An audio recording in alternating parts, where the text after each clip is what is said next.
One, Sorry. I that's just okay. started the recording if that's okay. Yeah, that's fine. Okay. Uh, so I like talking about this wherever I can. I want to get it publicized as much as I can. I want to get it out there that that's how bad it is. And the government is literally doing things to try and make sure people go back to prison. Mm-hmm. They're not interested in rehabilitation. It kind of serves that when the crime rate goes down, they start closing prisons. These guys lose their job. They go on unemployment. They start going on social services. So they want crime, I believe, to be up. They want people in prison because it employs a different sector of people. Sure. Well, so then how does this relate to your job as an entrepreneur for your business? Is this why you started the business? No, I'm not doing this for money. My main business where I make my money is I'm a doggy photographer. Oh, doggy. Okay. Of portraits of people's doggies, and okay. I call it the doggrapher. Okay. And that's where I make most of my money. I'm also involved in a network marketing company, and I was never good at just doing one thing. Right. So, okay, so if you're talking about the your engagement with I don't know, what would you call them? Previously incarcerated people, and people with criminal histories is what I like to call. Sorry, you want to help reform them and kind of lead them in the direction of becoming independently employed or just getting back into the workforce. Is that what you're saying? Well, getting back into getting them to be productive members of society, getting them back in touch with their children, having them be fathers and mothers. Okay. About a third of the people who I've worked with are women. Women are the largest growing population right now in prisons. There's more and more of them going to prison and they're getting out, but they do not, when you're in prison, trust me, I know this, when you're in prison, they do nothing to help you. There is absolutely no rehabilitation. Okay. They make you do stupid things like rake rocks. Mm-hmm.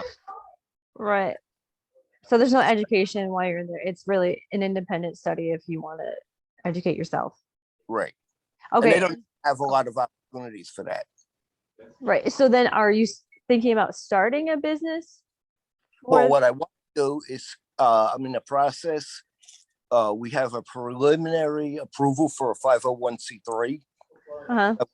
I really get this going to the point to where we're serving a lot more. Right now, I'm serving right now I got 15 people. I served a total of about 110 so far. How many people? I'm sorry. 110. Okay. And these are clients or these are people who are on board with your idea? Yeah, the people who have gone through, they're coming out of prison. They can't get, okay. They're clients, whatever I call them friends. Okay. We don't charge them anything. Any money that we've gotten so far has been donations. So this is a not-for-profit organization? Definitely, yeah. Okay. Well, can I tell you 1 second, if you mind?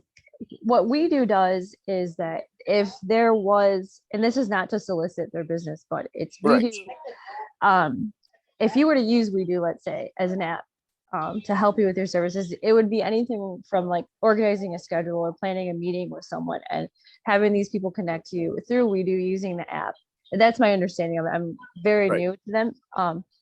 But so you would provide your services to them, and let's say all you want to do is give an informational video to any of your clients or friends. You would get on and either do a live chat or you would record yourself, from my understanding, and you would talk about how to reform yourself and or what the process is for after incarceration, after being released.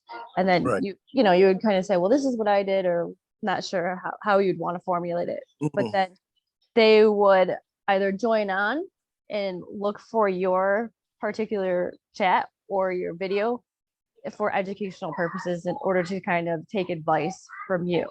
Right. And so, I would I would hook what I do is I hook them up with a business mentor, mhm, like a life coach, life mentor. exactly, this exactly is what they're looking for is they want to find entrepreneurs or even users that they can help and kind of mold their app from, and they use the information that they gather in order to determine how they want to design it, how they want to develop it, what the interface is going to look like, what the experience is going to be like for the business as well as the client, and what kind of services they would use, whether it's a calendar through the app or I'm sorry, I'm very bad with this term. Not blockchain, but monetary transactions through the app, Okay. things like that. But you'd be nonprofit, so really you would just be a kind of like, my guess is the life coach, and you'd offer your video out to kind of get your word out, and then to help people that just are looking to gain help, and they'd be searching for you. But Right. so if I could ask you a couple more questions Sure. relating to it.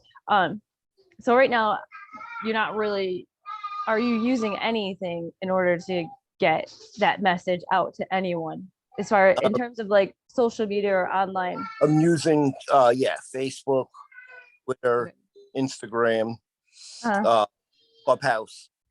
what is it called? Clubhouse. Clubhouse? Okay. Yeah. That's another app. It's a thing. It's really good. I found out about it. That's where I got most of my mentors from. Mhm. If you go, it's in the App Store or whatever, or was it Google has Play Store. Well, that's a great thing. Uh, it's all only voice. You have your pictures on it, or they'll put up your initials if you don't want your face on it, but it's talking. And set up different clubhouse rooms where they have everything from every different religion that you could possibly think of, to business, to sports, to politics, everything you can possibly think of. And I've met a lot of people in there who, one, have helped me, and two, who needed help. Okay. And I got. Okay. And so if you were to kind of launch this idea and try to make it go a little, let's just say a little bit more viral or national or international, would you be looking for a new platform to? Absolutely. Okay, because what Wedo wants to know is how satisfied you are with your workflow right now, as far as like your tools, your mechanism for communication, your monetary transactions, right. how you're getting your message across. Right. So nothing unified. I'd like to get some kind of synergy of the different tools that I'm using into one platform. Oh, sure. And Wedo would do that. That's what they do. Yeah, the app's not, it's in the development phase or like ideation phase. It's kind of past ideation. It's just kind of coming up. They already have the idea, but now it's like, well, we need to find out from people that will be using our app, like what they think, what they would want from us. And that's how they develop the app. That's how they design it. Okay. So then the other question is, do you use an online banking tool to receive, let's say, donations for your company or for even your dog company, your dog? I'm using Square for my dog. I actually use it for both. I have different accounts with Square. And I use GoFundMe. Oh, okay. GoFundMe. And Square. If I'm like with somebody, if I'm at an event, I use Square. If they want to, if they pull out their cards, or I take checks. And Discover gave me a free account for Transform Your Hustle. Oh, okay.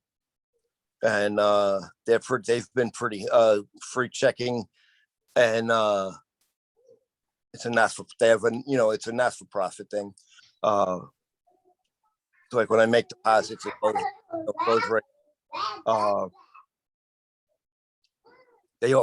They check to make sure I don't bounce any checks. Like somebody a bad check, they check it before they accept the deposits. I'm not going to get hit with fees and things like that. Okay. And but yeah, I'm not married to anything. Something is going to make my life easier. In doing all of this, that's what I'm gonna do, because there's a lot of work involved. I don't really have the infrastructure support that I'm gonna need when I'm working on too. And like on the thing I put CEO, yeah, I'm the chief everything officer. Mhm. But I'm literally doing all the administrative, all of the advertising, most of the speaking about it. Because we're new. I'll get the people as time goes on. I'll get the people that I need, and and it'll be cool. Okay. How many kids you have? Me? I have Yeah. one. Okay, because I hear. Oh, can you hear kids? Oh, dang. Yeah. I wasn't sure if you could hear them or not because okay, it's my nephew. Okay. My son's older. Okay. So if you were then to make a switch to a platform, because right now you're saying use multiple facets for Yes. your means of business, and so what you're saying is that you use Facebook and Instagram, and you use Square and GoFundMe. Yeah. Right? If you could put it all into one, let's just say it's WeDo or even like Google, who knows, Outlook, then that would that make you want to transition? Yes. Okay. And I'm not supposed to lead you into that like I just did, but I'm new at this. The thing that's going to make my life easier, I'm going to do. Okay. So I'll say that. Anything to make your life easier. But you said before that you want something that is all in one platform. One platform. That's integrated, that, just to make life easier. Okay. I do want to say I actually watched Shark Tank probably a couple of weeks ago or so, and there's a couple, I don't know what their names are, I don't know what the business is, but they actually have a company like this. They but it's not for necessarily people who were incarcerated, it's for people who had drug abuse. Okay. Drug abuse, whether it's alcohol or narcotics. Right. But so anyways, and a lot of them I think had been incarcerated before.